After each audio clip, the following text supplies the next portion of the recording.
يا أيها الذين آمنوا اتقوا الله حق تقاته ولا تموتن إلا وأنتم مسلمون أما بعد. Ibu-ibu sekalian, kita melanjutkan kajian Syarah Hisnul Muslim, di mana kita masih membahas fadlul dzikri, yaitu keutamaan berzikir. Dan di sini beliau membawakan hadis an Uqbah bin Amir radhiyallahu anhu qala kharaja Rasulullah sallallahu alaihi wasallam wa nahnu fi suffah wa qala ayyukum yuhibbu an yaghduwa kulla yawmin ila budhan aw ila al-aqiq fayati minhu binaqatain qaumawain fi ghairi ithmin wala qati'ati rahmin. Wa qulna ya Rasulullah nuhibbu dhalik. Qala afala yaghdu ahadukum ilal masjid faya'lam aw yaqra ayatain min kitabillah khairun lahu min naqatain wa thalathun khairun lahu min thalath wa arba'un khairun lahu min arba' wa min a'dadihinna minal ibil. Dari Uqbah bin Amir, semoga Allah meridainya, ia berkata, Rasulullah SAW keluar sementara kami berada di Suffah. Lalu Nabi bersabda kepada mereka, siapa di antara kalian yang merasa suka untuk pergi setiap harinya ke Budhan atau ke Wadi Aqiq? Lalu ia pulang membawa 2 unta yang besar tanpa melakukan dosa dan tanpa memutuskan silaturahim. Kami berkata, wahai Rasulullah, kami menyukai itu. Maka Rasulullah bersabda, tidakkah seseorang pergi ke masjid untuk mempelajari atau membaca 2 ayat dari kitabullah, itu lebih baik baginya dari 2 ekor unta, dan 3 ayat lebih baik baginya dari 3 ekor unta, 4 ayat lebih baik daripada 4 ekor unta, dan demikian selanjutnya.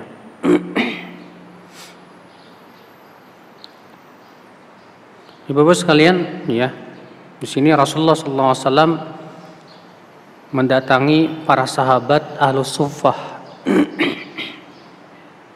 di mana para sahabat Ahlus Suffah ini orang-orang yang fakir dari kalangan muhajirin, dan mereka tidur di masjid karena mereka tidak memiliki rumah, ya. Dan Rasulullah SAW mengkhususkan buat mereka sedekah. Dan di sini Rasulullah SAW mengajarkan sebuah amal yang Masya Allah. Kata Rasulullah, siapa di antara kamu yang merasa suka untuk pergi setiap harinya ke Budhan atau ke Aqiq, lalu setiap hari itu ia pulang membawa 2 ekor unta? Kata para sahabat, tentu kami semua suka itu, wahai Rasulullah. Kata Rasulullah, itu hendaknya seseorang pergi ke masjid untuk apa? Mempelajari 2 ayat atau membaca 2 ayat. Maka itu lebih baik daripada 2 ekor unta. Kalau ia mempelajari 3 ayat, itu lebih baik daripada 3 ekor unta. Mempelajari 4 ayat lebih baik daripada 4 ekor unta. Ya 5, demikian terus selanjutnya. Ya. Hadis ini, ibu-ibu sekalian, kita ambil faidah bayanun wadih ila fadli qiraatil Qur'an wa ta'allumi. Penjelasan tentang keutamaan membaca Al-Qur'an dan mempelajari Al-Qur'an. Ya, kita berusaha, ya, untuk mempelajari Al-Qur'an karena kita sangat butuh kepada bimbingan Allah Subhanahu wa taala di dalam Al-Qur'an. Karena Al-Quran ini penuh sekali bimbingan kehidupan. Al-Quran ini kebahagiaan untuk hidup manusia. Al-Quran ini ibu-ibu sekalian ya memberikan cahaya di dada, menyelamatkan kita dari gelapnya maksiat. Siapapun yang mempelajari Al-Quran pasti akan tertunjuki. Siapapun yang mempelajari Al-Quran pasti Allah akan berikan kepadanya ketentraman hati. Siapapun yang mempelajari Al-Quran, maka Allah berikan kepada dia berbagai macam berkah, rahmat di dunia dan akhirat. Faedah yang kedua, wa anna dzalika afdal min mata'id dunya zail. Wa mempelajari ayat-ayat Al-Qur'an itu lebih utama daripada harta dunia yang fana. Iya. Mempelajari satu ayat Al-Qur'an, kata Rasulullah, lebih baik daripada satu ekor unta. Mempelajari 2 ayat Al-Quran itu lebih baik daripada memiliki 2 ekor unta. Masya Allah. Maka ibu-ibu sekalian, kita berusaha ya mempelajari, memahami ayat-ayat Allah. Karena Allah turunkan Al-Quran itu bukan sebagai hiasan dinding, Bu. Allah turunkan Al-Quran itu sebagai hiasan hati. Iya. Kalau dinding dihiasi dengan Al-Quran tapi hatinya tidak dihiasi, percuma. Ya seharusnya kita lebih menghiaskan hati kita dengan Al-Quran daripada menghiaskan hati kita dengan nyanyian, menghiasi hati kita dengan dunia. Itu menyebabkan akhirnya kita tersesat jalan. Faedah selanjutnya, wa fihi isyarah ila anna qari al-Quran dzakirun li rabbih la siyama idza kana al-muslim mutadabbiran mutaammilan li muradi rabbih. Hadis ini memberikan isyarat bahwa orang yang membaca Al-Qur'an ia sedang berzikir kepada Allah. Apalagi kalau disertai dengan tadabbur. Ya, memahami makna-makna ayat yang Allah inginkan. Dengan cara membaca tafsir-tafsir para ulama, mengetahuinya, maka tentu ibu-ibu itu sesuatu kebaikan yang luar biasa dalam kehidupan. Kemudian beliau membawakan hadis yang lainnya yang menunjukkan akan keutamaan zikir, dan hadis tadi diriwayatkan Muslim dalam sahihnya. Dan Rasulullah SAW bersabda dalam hadis yang dikeluarkan oleh Abu Daud dari hadis Abu Hurairah, man qa'ada maq'adan lam yadhkurillaha fih kanat alaihi minallahi tirah wa man ittaja'a madji'an lam yadhkurillaha fih kanat alaihi minallahi tirah.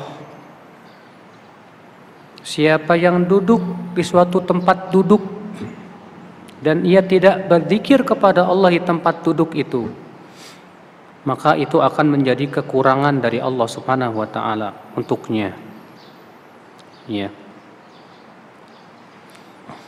Dan siapa yang berbaring di tempat pembaringan dan ia tidak berzikir kepada Allah di situ,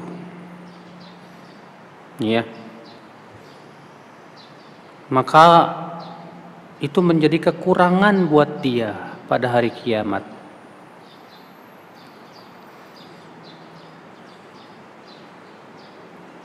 Hadis ini ibu-ibu ya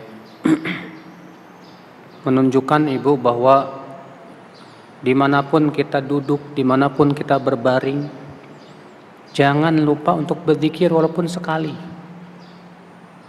Makanya sebagian ulama berpendapat ya annahu tajibu shalah 'ala nabi sallallahu alaihi wasallam fil majlis marratan wahidah. Bahwa hadis ini menunjukkan wajibnya bersalawat untuk Rasulullah dan berzikir kepada Allah walaupun sekali. Ya, di saat kita duduk, di saat kita berbaring. Adapun kita duduk tidak berzikir, kita berbaring tidak berzikir, maka Rasulullah SAW mengatakan apa? Akan menjadi tirah. Apa itu tirah? Tirah itu kekurangan. Ya. Maka kalau kita punya kekurangan mengerikan. Sementara Imam At-Tibi menafsirkan makna tirah yaitu hasroh, penyesalan. Artinya ia akan menyesal, kenapa saya waktu duduk tidak berzikir? Kenapa ketika saya berbaring tidak berzikir? Itu akan menjadi penyesalan. Maka penting sekali Ibu-ibu sekalian, jangan sampai kita lalai dalam mengingat Allah Subhanahu wa taala. Iya. Karena ketika hati kita lalai dari berzikir kepada Allah, pasti ibu-ibu kita akan memikirkan yang lain selain Allah Subhanahu wa taala. Kalau hati kita sibuk memikirkan yang lain, akibatnya hati kita kosong dari zikir. Disitulah setan akan masuk memberikan was-was. Iya. Maka dari itulah kata penulis buku ini, At-Tarhib minal ghaflah an dzikrillah.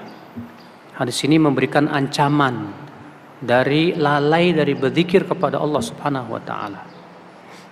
Wallati sababuha maradul qalbi aw mautuhu bil kulliyah. Di mana orang yang tidak mau berzikir sama sekali, ya, ketika ia duduk, ketika ia berbaring tidak ada zikir. Itu akibat hatinya sakit, bahkan bisa jadi mati. Kadang kita lihat ibu-ibu ada orang yang di pinggir jalan cuman duduk bengong aja, ngeliatin mobil, ya. Ada orang di mall duduk bengong aja ngeliatin orang yang lewat. Buat apa bengong? Bengong gak ada manfaatnya. Justru kerugian buat hati kita. Ya, kalau ia banyak berzikir kepada Allah, subhanallah, alhamdulillah, la ilaha illallah, Allahu akbar. Ya tentu banyak sekali manfaat dan faidah dalam kehidupan kita ibu-ibu sekalian. Ya. Hadis yang ke-8, hadis yang dikeluarkan oleh Imam At-Tirmidzi dari hadis Abu Hurairah, wa Rasulullah sallallahu alaihi wasallam bersabda, "Ma jalasa qaumun majlisan lam yadhkurullaha fihi wa lam yusallu ala nabiyyihim illa kanat alaihim tirah fa in syaa'a 'adzabahum wa in syaa'a ghafara lahum."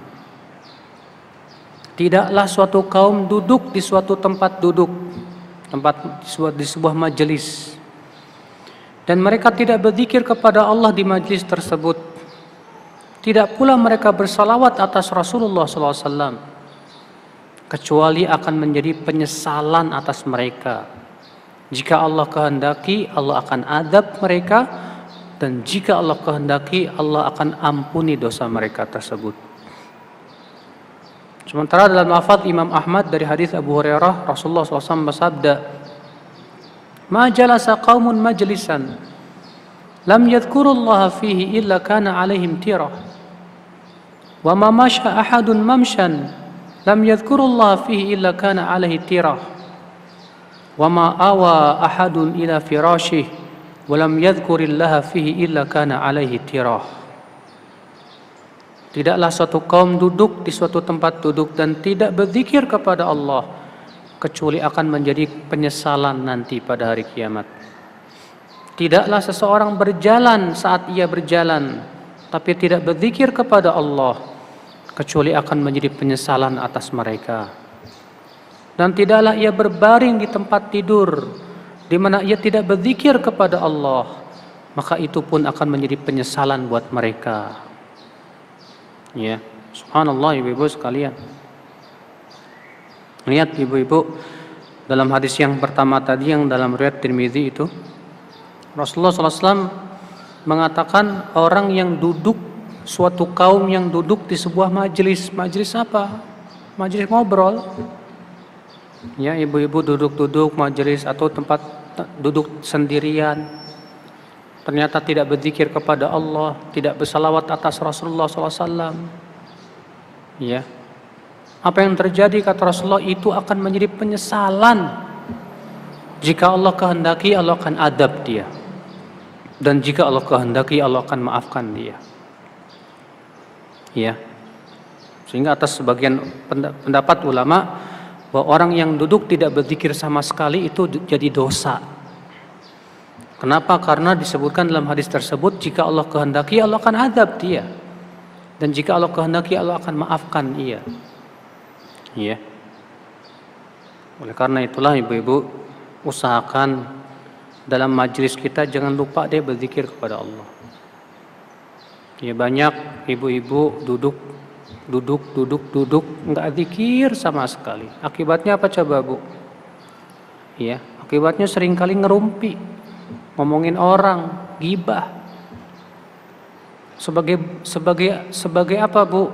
Sebagai balasan dari Allah buat mereka yang tidak mau zikir tuh. Yang seharusnya mereka duduk banyak berzikir kepada Allah, tapi berpaling dari berzikir kepada Allah, akhirnya apa? Malah dosa yang dilakukan, gibah, ngomongin orang. Wah, ini bahaya. Ya. Berkata Al-Imam Mujahid, sebagaimana dibawakan oleh Ibnu Rajab Al-Hambali, ma jalasa qaumun majlisan fatafarraqu qabla an yadhkurullah illa tafarraqu ala antin min rihil jifah wa kana majlisuhum yashhadu alaihim bi ghaflatihim. Tidaklah suatu kaum duduk di suatu majelis lalu mereka berpisah sebelum berzikir kepada Allah, kecuali mereka berpisah dalam keadaan lebih busuk daripada baunya bangkai. Ya. Dan majelis mereka itu nanti akan bersaksi pada hari kiamat akan kelalaian mereka itu, Bu. Subhanallah, mengerikan ibu-ibu. Ya. Imam Al-Munawi berkata, fayata'akkad dzikrullah. Maka ini menunjukkan sangat ditekankan zikir kepada Allah. Wassalatu ala Rasulillah, demikian pula sangat ditekankan bersalawat atas Rasulullah sallallahu alaihi wasallam. Inda iradatil qiyam minal majlis, saat kita bangkit dari majlis. Ya. Makanya Rasulullah mengajarkan kalau kita mau bubar dari majlis apa aja, bukan cuma majlis taklim, majlis ngobrol, majlis ngopi dan yang lainnya. Ya, sebelum kita bubar kita ucapkan apa, Bu? Subhanakallahumma wa bihamdika asyhadu an la ilaha illa anta astaghfiruka wa atubu ilaika. Nah, itu jangan lupa itu. Ya. Jadi hadis ini ibu-ibu ya menunjukkan bahwa orang yang hatinya berpaling dari berzikir kepada Allah itu akan menjadi penyesalan. Kita ambil faidah dari hadis ini, ma yustafadu minal hadis fihi bayanun liqudratillah wa annahu yaf'alu ma yasha wa annahu ta'ala idza 'adzaba khalqah bi dhunubihim aw rahimahum bi rahmatih fala radda li fadlih wa la mu'aqqiba li hukmih. Hadis ini menunjukkan akan kekuasaan Allah dan bahwasanya Allah berbuat dengan apa yang Allah kehendaki. Allah kalau mengadab makhluknya dengan akibat dosa-dosa mereka, tidak ada yang bisa menolak adabnya. Kalau Allah ingin merahmati suatu kaum, tidak ada yang bisa menolak karunia-Nya.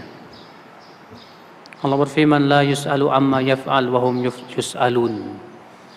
Ya, Allah tidak boleh ditanya tentang apa yang Allah lakukan, tapi manusialah yang akan ditanya tentang perbuatan mereka. Hadis ini kita ambil faedah yang kedua, kata Imam At-Tibi,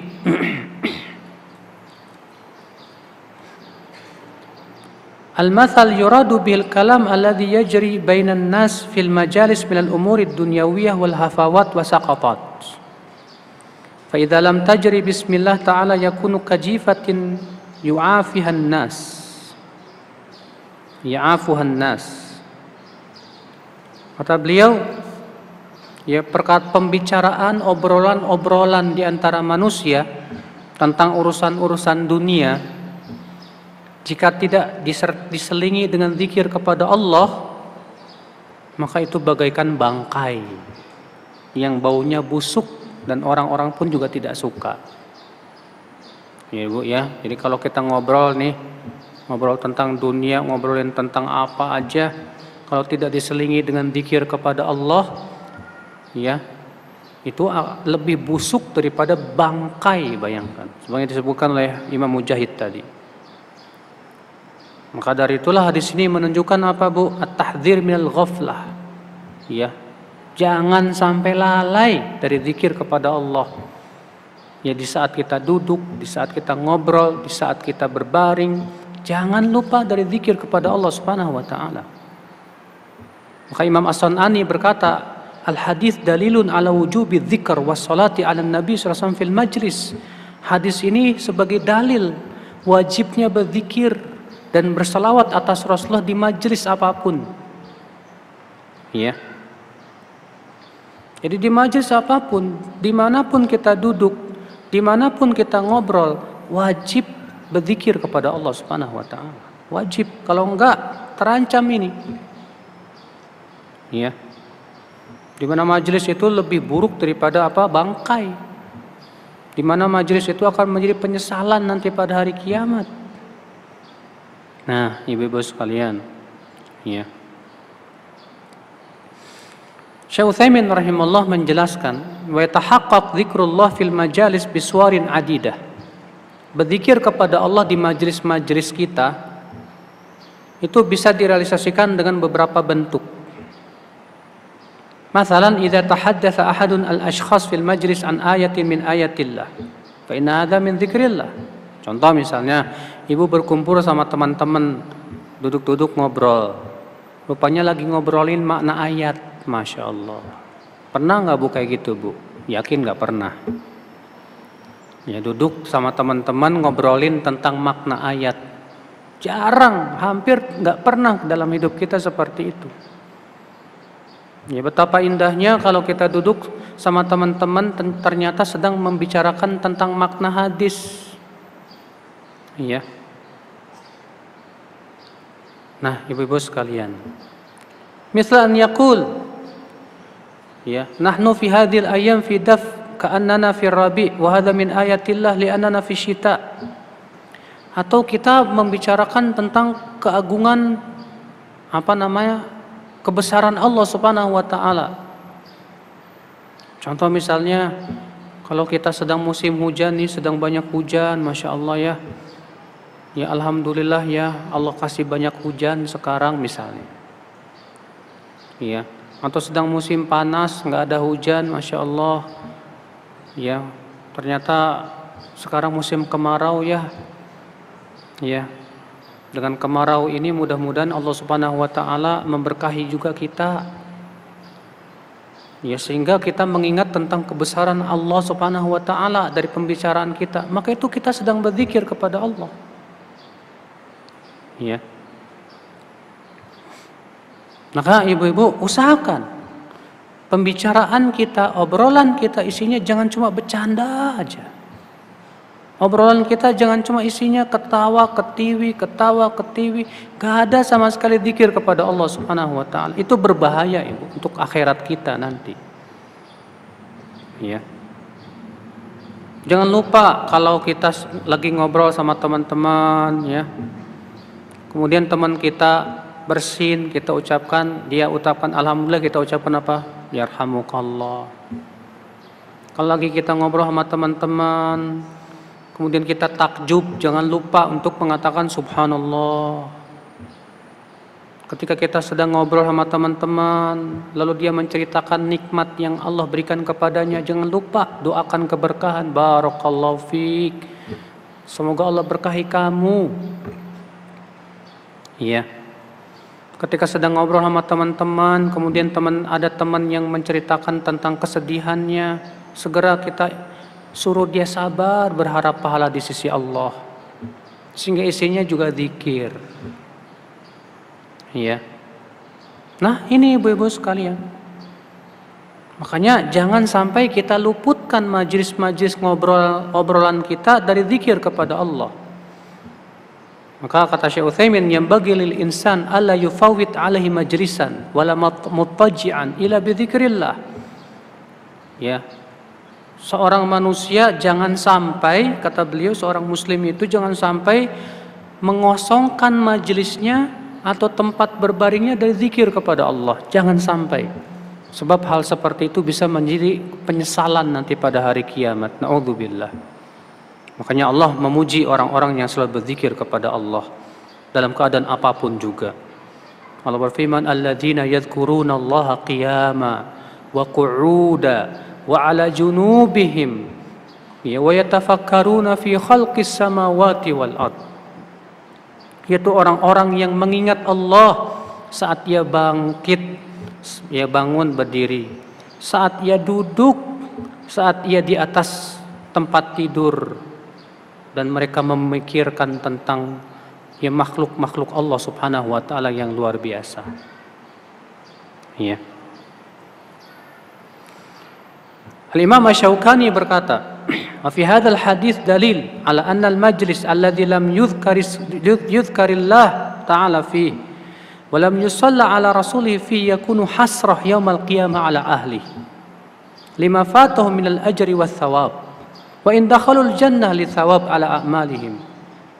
Hadis ini menunjukkan ya bahwa majelis yang kosong dari zikir kepada Allah, kosong dari bersalawat atas Rasulullah, itu menjadi penyesalan nanti pada hari kiamat, ibu-ibu. Ya. Kenapa? Karena mereka sudah terluput dari pahala besar di sisi Allah Subhanahu wa taala. Makanya ibu, kalau ibu-ibu ya duduk di sebuah majelis yang kalau berzikir kepada Allah malah dicemooh, pergi. Ya. Kalau ibu berduduk di majelis yang bahkan Allah dimaksiati di majelis itu dengan cara ghibah, pergi. Udah. Jangan duduk di majelis seperti itu, Bu. Itu hanya akan merugikan hati kita. Kemudian beliau membawakan hadis ke-9. Waqala sallallahu alaihi wasallam, Rasulullah SAW bersabda dalam hadis Abu Dawud. Ya, demikian pula dikeluarkan Imam Ahmad. Ma min qaumin yaqumuna min majlisin la yadhkuruna Allah fihi illa qamu ala mithli jifati himar wa kana lahum hasrah. Tidaklah suatu kaum bangkit dari sebuah majelis, ternyata di majelis itu mereka tidak berzikir kepada Allah padanya, kecuali mereka bangkit dari sesuatu yang seperti bangkai keledai, dan itu akan menjadi penyesalan nanti pada hari kiamat, kata Rasulullah SAW. Subhanallah, Bu, lihat, bayangkan, Bu. Ternyata majelis yang tidak disebutkan padanya nama Allah, majelis ngobrol yang kosong dari zikir kepada Allah, kata Rasulullah, seperti bangkai keledai. La haula wala quwata illa billah. Ya, terkadang kita di grup ibu-ibu punya grup WhatsApp, isinya cuma obrolan, nggak ada zikir kepada Allah. Nah itulah, Bu, berarti grup itu sama dengan bangkai keledai. Makanya gimana caranya supaya grup itu tidak lepas dari zikir kepada Allah? Share kajian, bicarakan ayat, bicarakan hadis. Jangan cuma sebatas ya bercanda, kecakak, cekikik, wak, dan yang lainnya. Ya. Upayakan jangan sampai kita menjadi orang yang menyesal pada hari kiamat akibat kita berpaling dari zikir kepada Allah. Sebab kalau hati kita sudah berpaling dari zikir kepada Allah, apa yang terjadi, Bu? Setan yang akan menjadi teman kita. Allah berfirman, "Wa may ya'shu an dzikrir rahman nuqayyid lahu syaitanan fahuwa lahu qarin." Siapa yang berpaling dari berzikir kepada Ar-Rahman, maka kami akan jadikan setan yang akan menemani dia. Bayangkan, ibu-ibu sekalian. Ya. Kata Imam Al-Munawi menjelaskan hadis tersebut, ay mithluha finnatin wal qadarah wal basya'ah. Artinya majelis yang tidak disebutkan nama Allah di situ, tidak ada zikir, itu bagaikan bangkai yang busuk, baunya tidak enak. Ya. Bayangkan, Bu, kalau ibu duduk dekat bangkai yang baunya minta ampun, kira-kira mau nggak, Bu? Kalau kita nggak mau, ketahuilah, Bu, majelis ngobrol yang tidak ada zikir kepada Allah seperti itulah bangkai. Ya.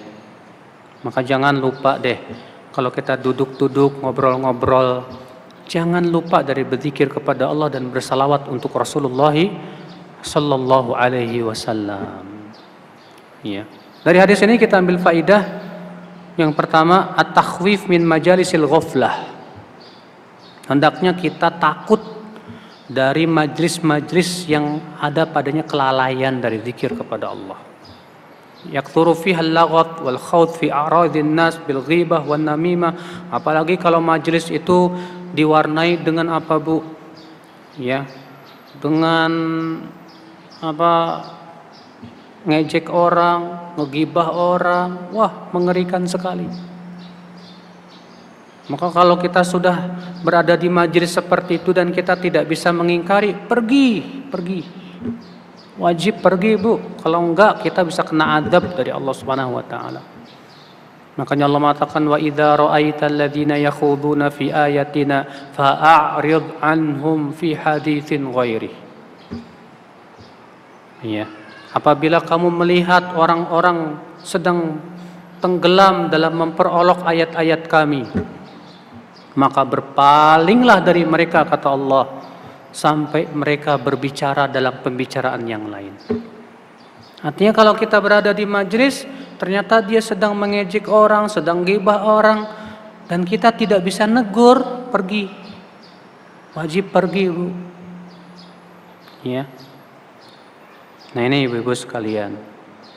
Jadi hadis ini ibu-ibu menunjukkan akan wajibnya berzikir kepada Allah Subhanahu wa taala. Ya, saat kita duduk, saat kita berbaring, saat kita ngobrol sama teman-teman. Demikian pula di grup-grup WhatsApp, di grup-grup manapun juga, jangan sampai kosong dari zikir kepada Allah Subhanahu wa taala. Kemudian beliau membawakan hadis yang ke-19. Beliau membawakan judul Fadlu Majalisidz Dzikr wa Halaqatil Ilm. Sabata fi dzalika ahadits katsirah. Keutamaan majlis-majlis zikir dan halaqah-halaqah ilmu. Ya, dan di sini ditunjukkan oleh hadis-hadis yang banyak, dan beliau akan menyebutkan hadis-hadis yang menunjukkan akan keutamaan majlis-majlis zikir. Majlis zikir itu bukan artinya majlis dipimpin satu orang suruh zikir rame-rame dengan suara, ya, satu suara. Ini jelas diingkari oleh para sahabat, Bu. Tapi majlis zikir di sini artinya kita duduk di majlis, ya kita bicarain tentang ayat-ayat Allah, kita bicarain tentang hadis-hadis Rasulullah, kita membicarakan tentang nikmat Allah. Itu majlis zikir namanya. Ya. Dari Abu Hurairah, ia berkata, Rasulullah SAW bersabda, Inna lillahi malaikatan yatufuna fit turuq. Allah memiliki malaikat-malaikat yang mereka itu berkeliling di jalan-jalan. Ngapain? Yaltamisuna ahla dzikr. Mereka mencari orang-orang yang berzikir. Fa idza wajadu qauman yadhkuruna Allah tanadaw. Apabila para malaikat itu mendapatkan suatu kaum yang sedang berzikir kepada Allah, maka para malaikat itu saling memanggil, halummu ila hajatikum, kemari, ini kebutuhan kalian ada di sini. Qala fayahuffunahum bi ajnihatihim ila sama'id dunya. Lalu mereka pun kemudian menaunginya dengan sayap-sayapnya sampai ke langit dunia. Ya. Kemudian setelah itu mereka pun naik kepada Allah Subhanahu wa taala setelah selesai majlis tersebut. Fais'aluhum rabbuhum, lalu Allah bertanya kepada para malaikat, sementara Allah lebih tahu dari mereka. Ma yaqulu ibadi, apa yang diucapkan oleh hamba-hambaku itu? Mereka berkata, para malaikat berkata, Bu, mereka bertasbih, bertakbir, bertahmid, dan mereka memuliakan Engkau, ya Allah. Lalu Allah berfirman, hal ra'auni, apakah mereka pernah melihat aku? Para malaikat berkata, tidak demi Allah, mereka belum pernah melihatmu. Allah berfirman, bagaimana kalau mereka pernah melihat aku? Para malaikat berkata, ya, "Lau ra'auka kanu ashadda laka ibadah wa ashadda laka tamjidan wa tahmidan wa aktsara laka tasbihan." Kalau mereka pernah melihat Engkau ya Allah, pasti mereka lebih kuat lagi ibadahnya, lebih kuat lagi memuliakan Engkau dan memuji Engkau, dan lebih banyak lagi bertasbih, mensucikan Engkau. Lalu Allah berfirman kepada mereka, para malaikat itu, "Fama yas'aluni," apa yang mereka minta kepadaku itu? Kata para malaikat, "Yas'alunakal jannah," mereka minta surga ya Allah. Lalu Allah berfirman, "Hal ra'auha," apakah mereka pernah melihat surga? Malaikat berkata, "La wallah ya Rabb, ma ra'auha." Mereka belum pernah melihat surga ya Allah. Ya. Kemudian Allah berfirman, bagaimana kalau mereka pernah melihat surga? Kata malaikat, "Lau annahum ra'auha kanu ashadda 'alaiha hirsan." Kalau mereka pernah melihat surga, pasti mereka lebih semangat lagi ibadahnya, lebih mencarinya lebih kuat lagi. Keinginan mereka semakin kuat lagi untuk mencari surga. Kemudian Allah berfirman lagi, "Famimma yata'awwadzun." Dari apa mereka berlindung? Para malaikat berkata, "Minan nar," dari api neraka ya Allah. Lalu Allah berfirman, apakah mereka pernah melihat neraka? Kata mereka, tidak pernah ya Allah. Bagaimana kalau mereka sudah pernah melihat neraka? Kata malaikat, "Law ra'auha kanu ashadda minha firaran." Pasti mereka lebih lari lagi dari neraka dan lebih takut lagi kepada api neraka. Lalu Allah berfirman, "Fa ushhidukum anni qad ghafartu lahum." Aku saksikan kepada kalian bahwa aku telah ampuni dosa-dosa mereka. Lalu ada seorang malaikat berkata, "Fihim fulan laisa minhum." Ya Allah, pada mereka ada si fulan. Ya, ia datang bukan untuk ikut berzikir, ikut menuntut ilmu, bukan, tapi hanya sebatas ada kebutuhan saja. Apa kata Rasul? Kata Allah, "Humul julasa la yashqa bihim jalisuhum." Mereka itu teman-teman duduk yang tidak akan pernah sengsara yang duduk bersama mereka itu. Masya Allah. Ya. Di sini ibu-ibu menunjukkan betapa utamanya majelis zikir. Yang dimaksud dengan majelis zikir ditafsirkan oleh seorang sahabat Nabi yaitu Anas bin Malik, itu hilaqul dzikr, hilaqul ilm, hilaqul fiqh, halaqah ilmu. Adapun majelis zikir dengan bentuk dipimpin satu orang, kemudian satu orang menyuruh, "Ayo ucapin subhanallah bareng-bareng, subhanallah, subhanallah, subhanallah, alhamdulillah, alhamdulillah." Ketahuilah ini diingkari oleh para sahabat, diingkari oleh Ibnu Mas'ud, diingkari oleh Umar bin Khattab, diingkari oleh Khabbab bin Al-Arat, dan tentunya para sahabat lebih paham terhadap hadis daripada kita. Ya. Karena para sahabat lebih paham dari kita dan mereka sendiri langsung melihat bagaimana Rasulullah mempraktekkan sabda-sabdanya. Apalagi yang mengingkari itu ternyata para sahabat besar. Ya, Abdullah bin Mas'ud, ulamanya sahabat. Umar bin Khattab, ulamanya sahabat. Dan ternyata tidak ada satupun sahabat yang menyelisih mereka. Sehingga itu menjadi sesuatu yang sudah dipahami oleh para sahabat seluruhnya, bahwa majelis model seperti itu yang dipimpin oleh satu orang bersama-sama dengan zikir satu suara sama sekali tidak disyariatkan, Bu. Tidak sesuai dengan perbuatan Rasulullah sallallahu alaihi wasallam. Ya. Jadi yang dimaksud dengan zikir, majelis zikir di sini, ya. Ibu-ibu kalau misalnya kumpul masing-masing berzikir kepada Allah, enggak masalah, itu majelis zikir. Atau ibu-ibu kumpul di situ sambil ngobrol, sambil berucap subhanallah, alhamdulillah, la ilallah, Allahu akbar. Atau ibu misalnya kumpul di situ membicarakan tentang ayat-ayat Allah, tentang nikmat-nikmat Allah. Maka itu majelis zikir, Ibu. Disebutkan dalam hadis bahwa Rasulullah SAW mendatangi para sahabat yang sedang duduk-duduk ngobrol. Kemudian Rasulullah bertanya kepada mereka, apa yang sedang kalian bicarakan? Kata para sahabat, kami sedang berbicara tentang nikmat Allah kepada kami berupa Islam, wahai Rasulullah. Dan kami juga membicarakan tentang bagaimana pahitnya jahiliyah dahulu. Apa kata Rasulullah, betulkah kalian sedang berbicara tentang itu? Kata para sahabat, betul ya Rasulullah. Kata Rasulullah, sesungguhnya Jibril mengabarkan kepadaku tadi bahwa Allah membangga-banggakan kalian di hadapan para malaikatnya. Masya Allah, ibu-ibu sekalian. Iya.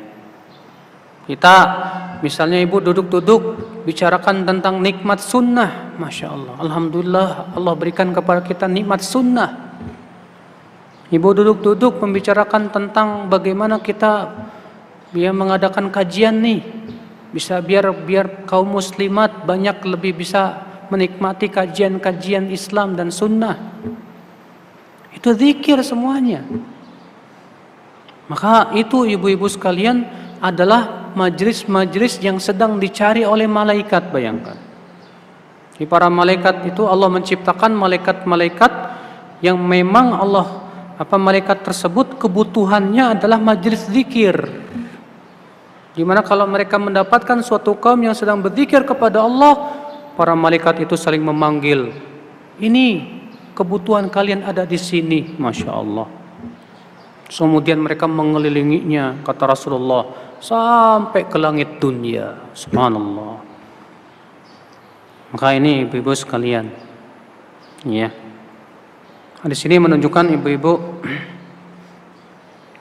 keutamaan majelis yang senantiasa diwarnai dengan zikir kepada Allah, dan bahwasanya majelis seperti itu dihadiri oleh para malaikat.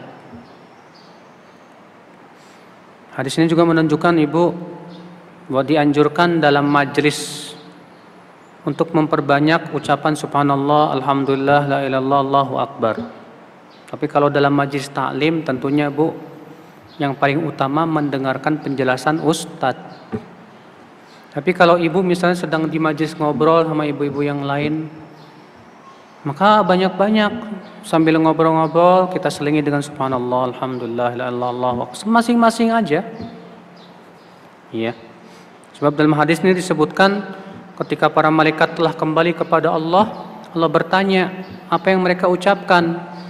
Kata malaikat, mereka bertasbih memujimu, bertakbir, bertahmid, dan memuliakan engkau ya Allah. Ya. Demikian pula ibu-ibu, kalau kita berada di majelis, ya jangan lupa kita ngobrolnya yang bermanfaat. Karena ngobrol yang bermanfaat itu termasuk zikir kepada Allah. Dan ucapan-ucapan yang bermanfaat itulah yang akan naik kepada Allah Subhanahu wa taala.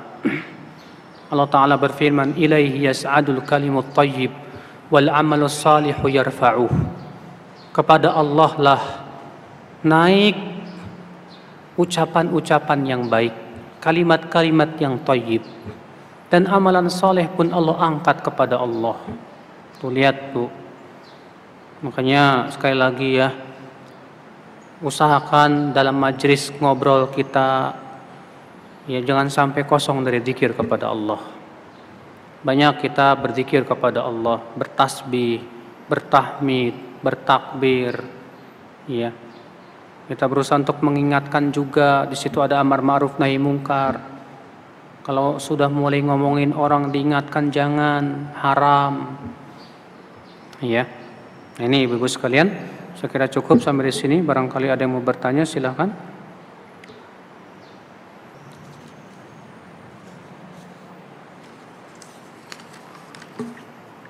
Apa kalau suami istri ngobrol mengenai kekuasaan Allah, nikmat Allah termasuk zikir? Iya, masuk itu. Ya, suami istri ngobrolin tentang nikmat Allah yang Allah berikan, itu termasuk zikir, Ibu. Ya, termasuk zikir. Kakak anak meminta cerai, telah menghulu suaminya karena suatu masalah, tapi suaminya kurang setuju. Bagaimana hukumnya? Iya. Bu, khulu itu artinya minta ikatan nikah itu dilepaskan. Dan khulu itu datangnya ke siapa? Ke qadhi. Kalau di Indonesia pengadilan agama. Adapun kalau istri ngomong ke suami ceraikan saya, artinya minta dicerai. Kalau suami tidak mau mencerai, ya tidak akan jatuh cerai. Jadi bedakan itu. Ya. Jadi kalau suaminya nggak mau mengatakan cerai, diam aja. Apa itu disebut khulu? Ya bukan khulu namanya. Khulu itu kalau ibu datang ke pengadilan agama dan meminta supaya tali pernikahannya dibatalkan. Lalu kemudian si qadhi menghukumi dan menyatakan, oke, saya diterima khulunya, dianggap lepas. Ya. Nah, kalau sudah dihukumi oleh pengadilan agama, udah cerai, udah lepas, ya udah. Berarti masa iddahnya berapa? Ya kalau khulu, ya. Seingat saya masa iddahnya 1 kali haid, tapi nanti saya rujuk lagi, saya lupa. Iya. Beda dengan talak, kalau talak itu 3 kali haid. Iya.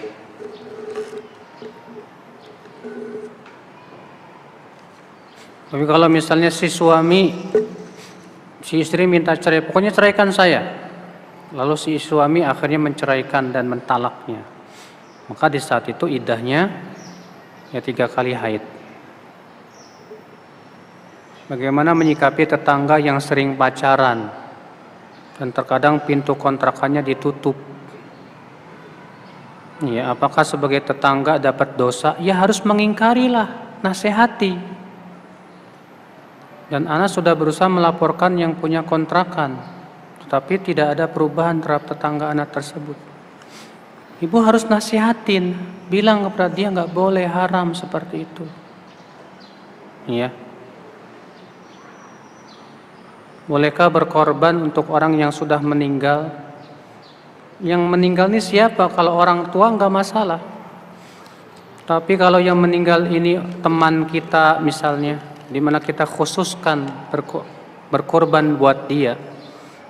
Syekh Utsaimin mengatakan, aku tidak mengetahui adanya contoh dari salaf terdahulu. Bagaimana caranya menghentikan gibah saat ngobrol di majelis? Langsung ingetin, tahu nggak? Gibah itu dosa besar loh. Iya. Ingatkan itu, Bu.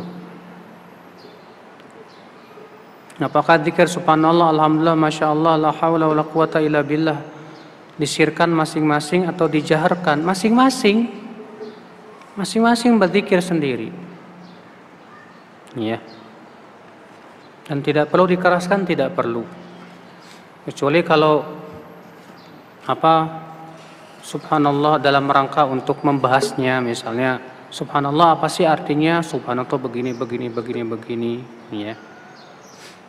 Saya berumur 26 tahun dan sudah menikah. Yang mau saya tanyakan, apakah Allah akan mengampuni dosa-dosa saya di masa muda silam ketika saya belum menikah yang penuh dengan kemaksiatan? Hingga saat ini saya selalu ingat dosa-dosa itu, Ustadz, dan saya sudah bertobat. Apakah Allah akan mengampuni saya? Bu, nggak boleh ibu berkata, kira-kira Allah mengampuni saya apa enggak ya? Allah itu maha pengampun, Bu.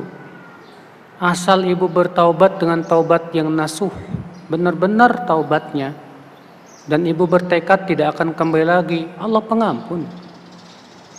Ada tidak sih ayat yang mengatakan kalau hamba bertaubat Allah tidak terima taubatnya? Nggak ada. Cari satu hadis saja yang menyebutkan kalau hamba itu minta ampun Allah tidak ampuni, tidak ada. Ya, justru ayat hadis menunjukkan Allah pasti ampuni sebesar apapun dosa kita asal kita taubat dengan benar. Allah berfirman, "Qul li ibadiyalladzina asrafu ala anfusihim la taqnatu min rahmatillah innallaha yaghfiru dzunuba jami'a innahu huwal ghafurur rahim." Katakan kepada hamba-hambaku yang melampaui batas itu, yang banyak dosa itu, jangan merasa putus asa dari rahmat Allah. Sesungguhnya Allah mengampuni seluruh dosa. Sesungguhnya Allah Maha Pengampun lagi Maha Penyayang. Dalam hadis qudsi Allah Ta'ala berfirman, "Ya ibna Adam, law balaghat dhunubuka ananas sama, thumma astaghfartani faghafartu lak." Kalaulah dosamu memenuhi awang-awang, saking banyaknya itu, kemudian kamu istighfar mohon ampun kepadaku, bertaubat dengan taubat yang benar, yang nasuh, pasti aku akan ampuni dosamu. Pasti itu. Iya.